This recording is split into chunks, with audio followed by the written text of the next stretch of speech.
Alors, un mot sur la partie entière et l'approximation décimale.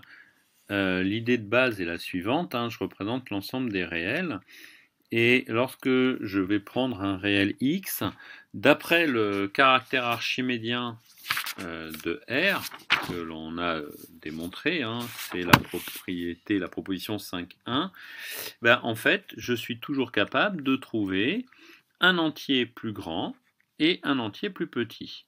Et le fait de trouver un entier plus grand et un entier plus petit fait que je peux trouver le plus grand des entiers plus petits et le plus petit des entiers plus grands. D'accord? Donc je vais mettre comme ceci. Donc c'est-à-dire que j'ai un entier P et un seul qui vérifie cette relation. P compris entre x large d'un côté, P plus 1 strict de l'autre. Alors, ça donne une définition qui est assez pratique, mais attention, c'est pas juste le nombre de termes avant la virgule, le chiffre avant les virgules, hein, puisque donc P qui s'écrit la partie entière de x, vous obtenez que la partie entière de moins 0,3, c'est moins 1. Donc, il fallait se donner une définition, elle va être pratique pour tous les entiers positifs, un peu moins pour les négatifs, mais c'est pas bien gênant, c'est cohérent.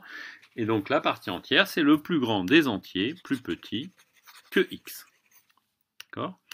Je vous laisse vérifier un certain nombre de propriétés que l'on obtient à partir de cette partie entière qu'il va falloir manipuler. C'est pas non plus l'entier le plus proche de x, hein, je vous rappelle, ça doit être l'exemple donné dans le cours, que la partie entière de 2,9 par exemple, c'est 2, non pas partie entière de 2, même si c'est vrai, c'est 2, et c'est pas l'entier le plus proche de 2,9, hein, puisque 2,9 évidemment est beaucoup plus près de 3 que de 2.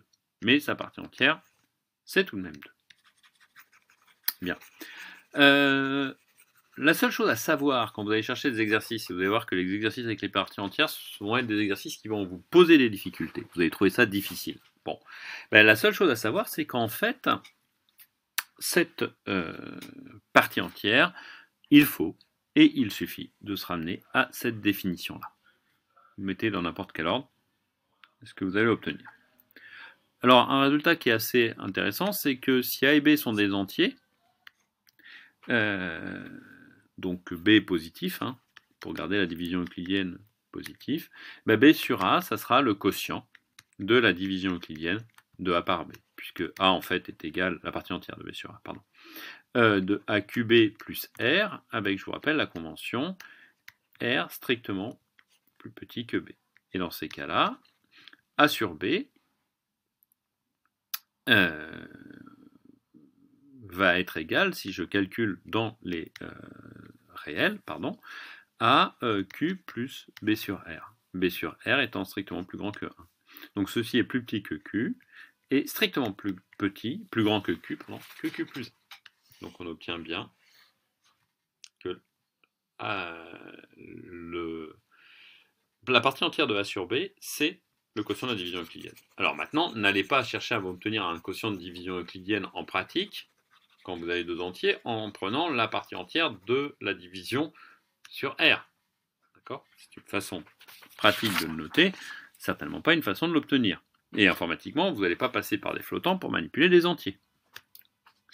Donc l'approximation décimale des nombres réels, l'idée va être la suivante. Je veux montrer que je peux approcher un réel comme je veux par des décimaux, et par là même par des rationnels, puisque les décimaux seront rationnels. En fait, on va constater que plutôt que de manipuler x, je vais m'intéresser à 10 puissance nx, c'est-à-dire je grossis énormément x.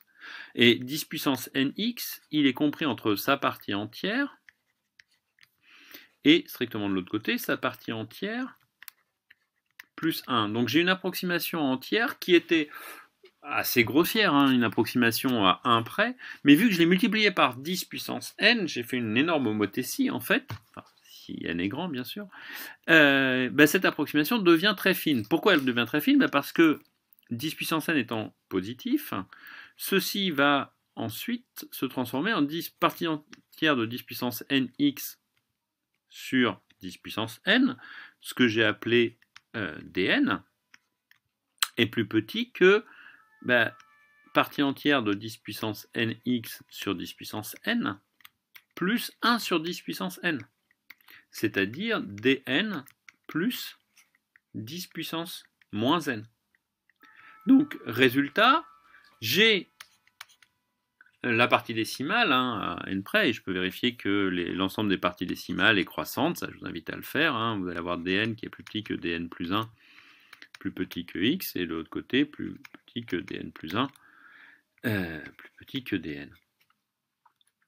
Mais au-delà de ceci, on a surtout une approximation de x à 10 puissance moins n près, puisque j'ai réussi à encadrer x par dn et dn plus 10 puissance moins n, c'est-à-dire que l'intervalle dans lequel est placé x est un intervalle tout petit, de taille 10 puissance moins n. D'accord ? Et ceci va nous permettre derrière de démontrer la densité des rationnels. La densité des rationnels, pourquoi ? Parce que si je prends x et y, deux réels, avec x strictement plus petit que y, la densité des rationnels veut dire que je suis capable d'en placer un au milieu.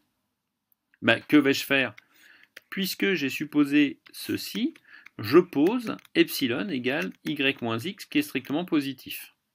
D'accord ? Je pense que vous allez commencer à saisir que dès qu'on a deux réels, l'un strictement plus petit que l'autre, ça nous donne un epsilon strictement positif. Bon, si epsilon est strictement positif, je vais déborder un peu sur le cours sur les suites, mais c'est quelque chose que vous avez déjà vu. Je dispose d'un n dans n étoiles tel que epsilon est plus grand que 10 puissance moins n. D'accord ? C'est-à-dire 10 puissance n est plus grand que 1 sur epsilon. Je peux le montrer, ce que je vais faire dans le cours, avec le caractère archimédien de R, puisque 10 puissance n est plus grand que n, ce qu'on montre par récurrence, assez facilement. Bon, ceci entraîne quoi ? Ceci entraîne que si je prends ce epsilon-là, je vais m'intéresser à dn, qui va être la valeur approchée, par défaut, de y à 10 puissance n près. C'est-à-dire que je vais avoir 10 puissance n plus 1 sur n, avec un strict ici et un large.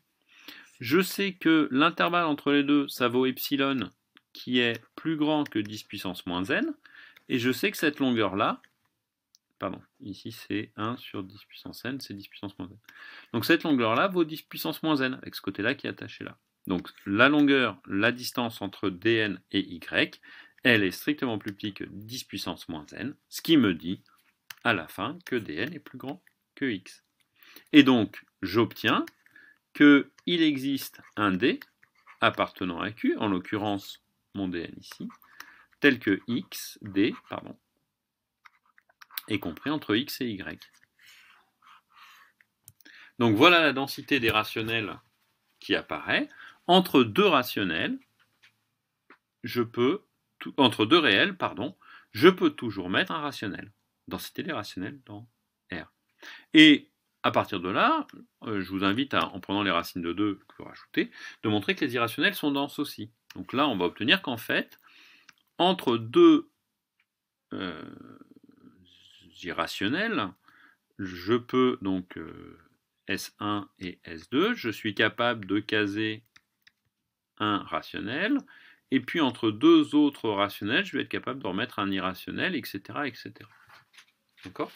Donc ces deux ensembles sont denses. On verra que ça a beaucoup d'incidence sur des notions de passage à la limite. Alors, une autre propriété de ceci veut être que lorsque j'ai x, si je prends x moins 1 sur n et x plus 1 sur n, je suis capable, à chaque fois, de trouver des rationnels Rn et Sn qui apparaissent à ces ensembles.